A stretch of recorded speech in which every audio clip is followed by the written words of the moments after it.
Reason Pete listened to it, I think it was because he said he liked the name or something random like that, and he instant messaged Ryan the next day, and we thought it was a joke. We thought someone was pranking us, and there's no way it could be true. And about a week later, he came out and watched us practice, and honestly, like right from that point, he signed us.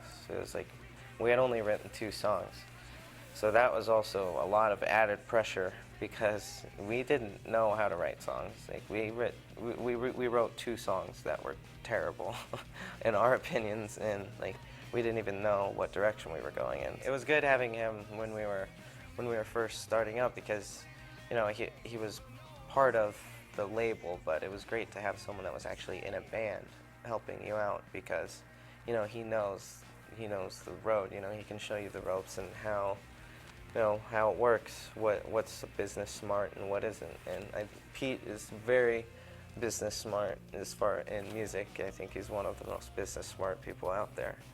So it was really awesome to have him to show us the, you know, what to do, how to use our money and our time and all of that.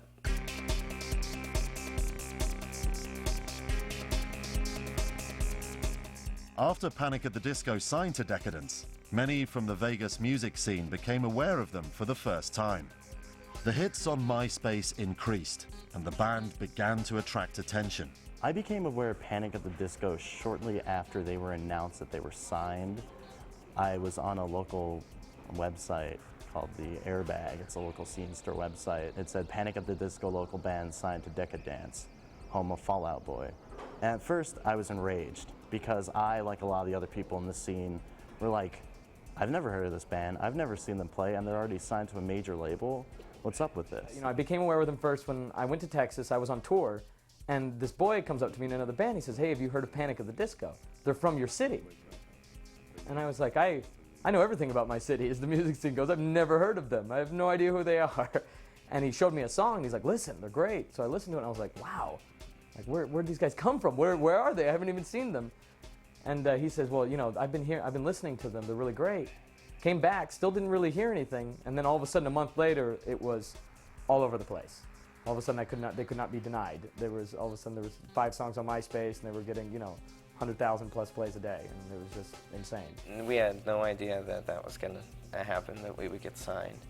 It was always something that we dreamed of doing. We always played music, like I said, from junior high on, but like every kid, you know, they have a dream. I want to be a baseball player, I want to be a football player, or whatever. They don't think it's actually going to happen, or I don't think they do. I didn't. It was amazing. It was a complete shock, and it was one of the most thrilling moments, you know, finding out that you're going to be able to do what you've always wanted to do. It was definitely unusual to hear of something that instant happening, and Fueled by Ramen, definitely an up-and-coming label with Fall Out Boy being the kingpin there, and just being able to hear that, you know, through the internet and through just finding the right sources, that something like that amazing could happen to a band. We were aware that we had too much of a fan base for how much we released. It was kind of freaking us out that we had so many people listening to us on pure volume on these 2 demos that we hated, because we didn't want to be known by that, but at the same time people were liking it, so it's like we didn't want to just erase it because we were writing, we wanted our name out there.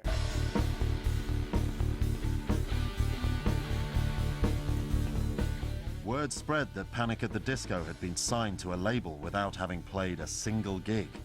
Some Las Vegas bands weren't impressed. Their problem was the way that we got signed, because we didn't pay our dues. We didn't go on tour for however many months or whatever they wanted us to do, whatever, you know, it's in contract that a band is supposed to do to get big. Sorry for my sarcasm, but yeah, we always kind of thought it was smarter to write songs than write 3 songs and go play shows. We always wanted to progress in our songwriting and become better musicians. There was a big backlash in Vegas from the local bands who've had to play the bars that hold 50 people at 3 a.m. and then get paid in beer and then have to clean up afterwards. And that made the papers a lot when they first came out. And I talked to him a little bit about it. And to be perfectly honest, you know, what's he meant to do?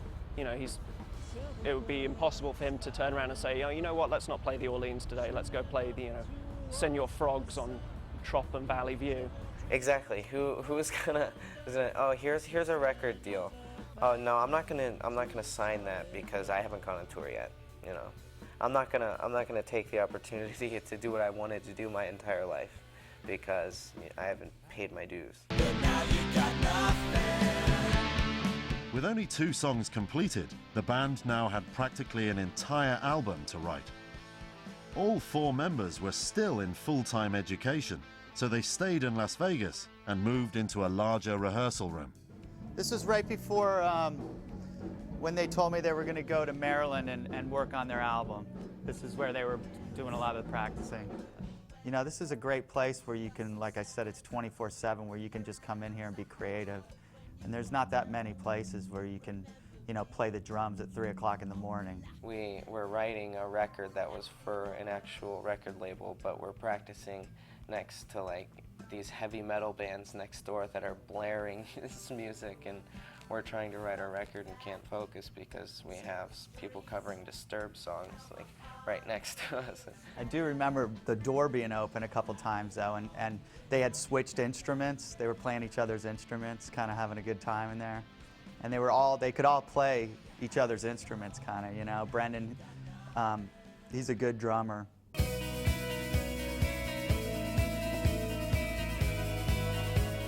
Panic at the Disco traveled to Maryland in June 2005 to record their debut album with up-and-coming producer Matt Squire. Recording A Fever You Can't Sweat Out with Matt Squire was one of the most amazing experiences of my life. Matt Squire he's a great guy. The first day you meet him, he becomes your best friend. He's the easiest guy to get along with. And like, I have to say that we had, I think it was $10,000 recording budget, and Matt Squire made that record sound like we had a $150,000 recording budget. And I don't know very many other producers that could do that. And also, like, pre-production, I can't even say how much he helped us structure those songs and, you know, turn them into real songs and give us a direction. And, you know, because we went in there with, you know, 5 solid songs, but then we had other songs that were just kind of pieces, and he would help us out putting them together. And, you know, that guy he's a genius. He really is. It was amazing. It was a dream come true.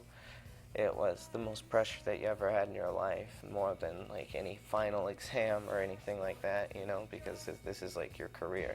And especially when you're taking on your career at 17 years old. Being far from home, that was difficult, because especially the situation that we were in Maryland, and the part of Maryland that we were in, it was not a very good place. We stayed in a studio that all it was is a floor, 4 mattresses, and spiders. That's it. A toilet that worked half the time, and a shower that worked half the time. And the dumpster said crypt and blood on it. But I think, you know, it turned all of us, I think, it might sound lame to say, but more into men. We grew up because, you know, we're on our own, living in the ghetto, and writing our own music and doing our own thing. You know, it's a business, and so I don't know. I think it's a great experience. But at the same time, you know, you're living with the three of the same people all the time, every day. You get annoyed with each other. It's just natural. It was only during the recording of A Fever You Can't Sweat Out that the band really formed the unique Panic at the Disco sound. I guess you would say we matured a lot in our musical tastes. In the first few songs that we wrote in a phase that we were rapidly changing what we were listening to. And once we got later into the recording and writing the songs, you know, we were getting into like the 6th song. We didn't even like the first 5 songs that we wrote, you know, which are basically the first few songs off the record, the ones with the synth and like kind of the dance influence. That music, we wish we could just scrap that part of the record, have the last half, and write 5 or 6 new songs. But unfortunately, at that time, it was our first record, and, you know, you have a lot of pressure to release it. We wanted to make it a really more like a production, you know, like an orchestra with maybe rock music influence, like a rock bass behind it, but more orchestrated and more organic than you know, pop influenced and synthesizers and like the futuristic sound.